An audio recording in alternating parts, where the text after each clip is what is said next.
Buenos días, mi nombre es Antonio López Franco y mi proyecto es Renatura.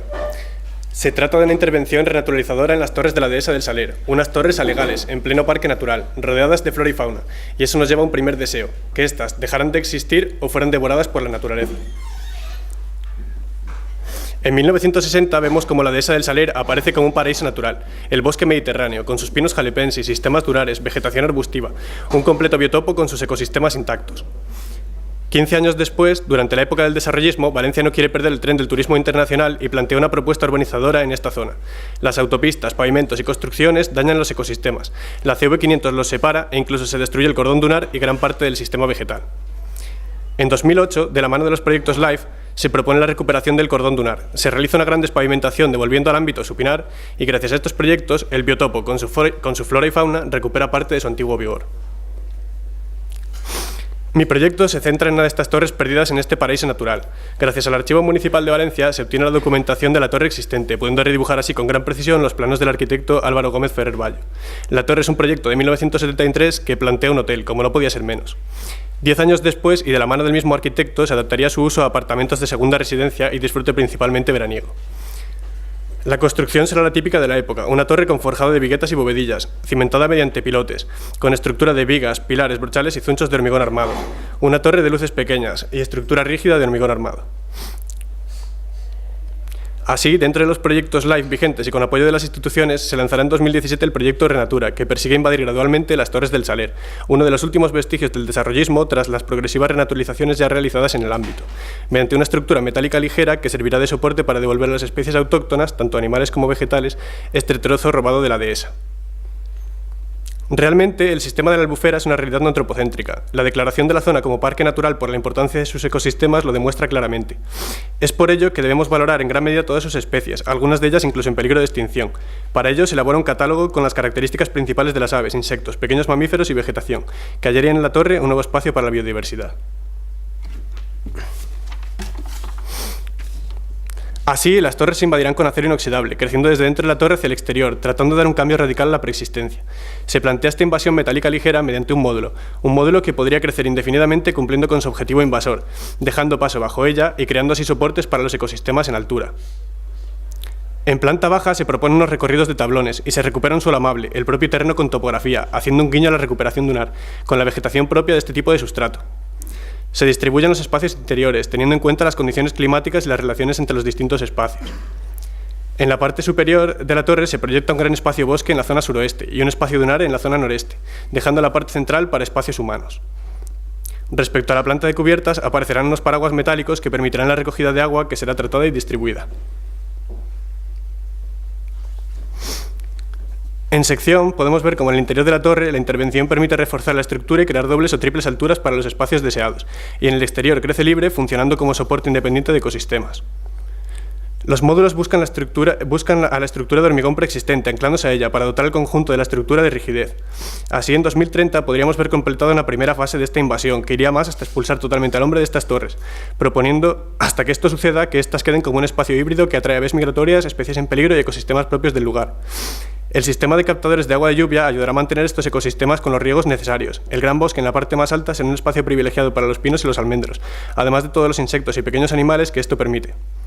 Seguirá existiendo un espacio humano, de investigación, en la parte menos invadida por la estructura metálica, y ciertas zonas habitables, que servirán para que científicos estudien y pongan en valor el Parque Natural de la Albufera, y cataloguen las especies que se hospedarán en la torre.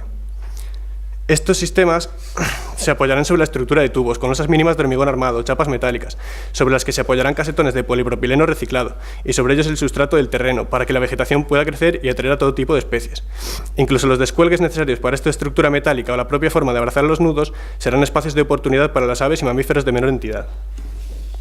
Podemos ir observando en detalle todos los espacios que se proponen desde la cota del suelo, renaturalizada con dunas, para crear un auténtico conjunto capaz de hospedar todo tipo de especies, con multitud de espacios devueltos a la naturaleza, tanto exteriores como interiores, inspirados en los hoteles de insectos, espacios oscuros, sistemas dunares, espacios híbridos, más húmedos, captadores de agua, descuelgues habitados, un bosque, espacios humanos, totalmente exteriores, láminas de agua, espacios con doble o triple altura, insectarium, espacios jardín, una piscina de mayor profundidad, plantas trepaderas, hospederas, nectaríferas, un conjunto renaturalizado. En estos detalles podemos ver cómo se resuelve la piscina, cómo discurren las instalaciones por la estructura metálica y cómo se resuelven los cerramientos, ETFE en el espacio bosque y los espacios más naturales y policarbonato para el resto de espacios. Esta estructura metálica permite liberar pilares y vigas, desviando las cargas con su forma.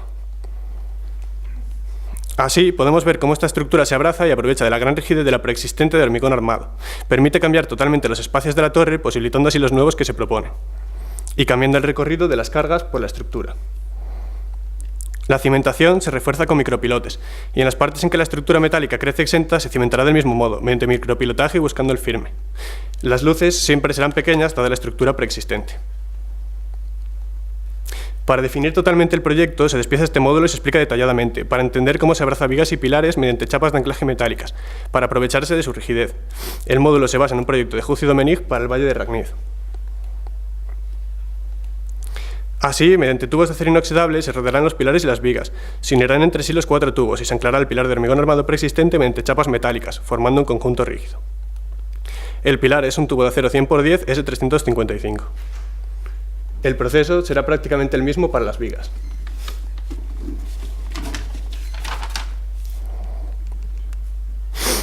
Se busca también la rigidez en los nudos atornillados. Los nudos inclinados se considerarán para el cálculo articulados. Así, vemos cómo esta estructura es versátil y puede crecer independiente en el exterior y se ancla en la estructura preexistente en el interior de la torre.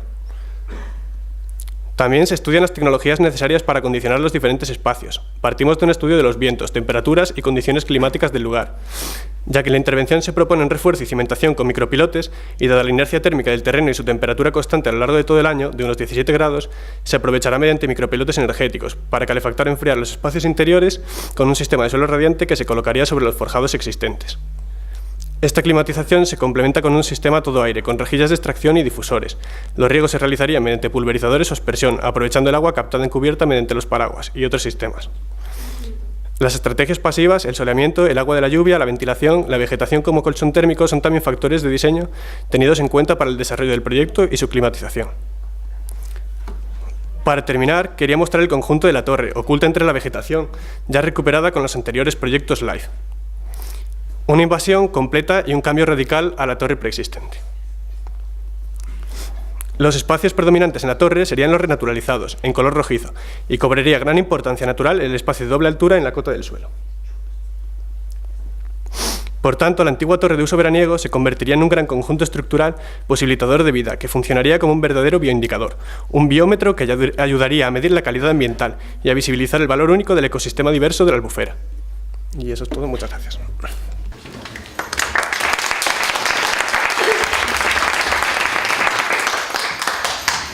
Bueno, me corresponde comentar este proyecto. Lo que decía Chema Laporta de que no es exactamente ahora mismo un trabajo profesional, efectivamente también tiene de bueno que este tipo de trabajo nos hace pensar y aportar también a la calle nuestras reflexiones, ¿no? En este sentido, yo reflexionaría sobre la cuestión de la reutilización o la recuperación o la renaturalización o los reusos que se plantean acá como una esperanza efectivamente de que toda la tecnología, que siempre es la transformación del medio, pueda ser una tecnología también utilizada para la recuperación, por lo cual en ese sentido tranquiliza ver que ahora la tónica es efectivamente utilizar la tecnología no en la dirección de transformar y perjudicar el medio, sino de recuperar lo transformado, recuperar en ese sentido lo dañado, ¿no? Esos ejemplos se han visto en muchos sitios, por ejemplo, sencillamente el proyecto de Madrid-Río. Yo tengo una edad suficiente como para conocer cuando se construyó la M30, conocer la transformación que se hizo y reconocer esas mismas transformaciones de repente renaturalizadas o reformadas en un sentido bastante mucho más amable, que es una expresión también que me ha gustado que se incorpore a este léxico nuevo de la arquitectura, lo amable, lo leve o lo sutil. Y en ese sentido, pues la enhorabuena por lo que es la parte intelectual o del pensamiento de este proyecto, me parece muy interesante. En el sentido también mecánico del proyecto, me interesa también hacer una pequeña reflexión. Nosotros siempre utilizamos esta gráfica famosa de tensión de formación y nunca utilizamos lo de tensión de formación y tiempo, que es un concepto que se llama viscosidad, y la viscosidad también tiene una cierta relación con la utopía, ¿no? Es una cuestión de tiempo las transformaciones, ¿no? Entonces, cuando nosotros vemos la naturaleza transformada en poquito tiempo nos parece algo agresivo, y cuando la vemos en mucho más tiempo, cuando esa naturaleza ha vuelto otra vez a recuperarse, pues nos parece sencillamente que esa viscosidad, esa utilización de los medios de transformación del entorno sumados al tiempo, pues pueden resultar, digamos, una imagen muy atractiva de la arquitectura, ¿no? Ahora sí incido en concreto con las cuestiones tecnológicas. Las cuestiones tecnológicas yo creo que son un poco ingenuas. Unos paraguas que recojan unos cuantos metros cuadrados de agua evidentemente no suponen una aportación digamos, una aportación de agua o una aportación en ese sentido muy notable, ¿no? Yo creo que se recogen grandes masas de agua en grandes valles, en grandes circos que hay en la montaña, lo que sea, y esas son las que verdaderamente importan, ¿no? Y segundo, la utilización de una estructura, añadir una estructura, es, yo creo, un paso atrás en el proyecto. O sea, yo creo que ahí es una utilización de energía sobre una energía que ya en su día se utilizó, que es la de construir los pilares. Entonces, no entiendo bien la cuestión de utilizar más medios, más cosa de la que se quería restar. Y en ese sentido, nada más que va mi crítica. Por lo demás, me parece excelente. Muchas gracias.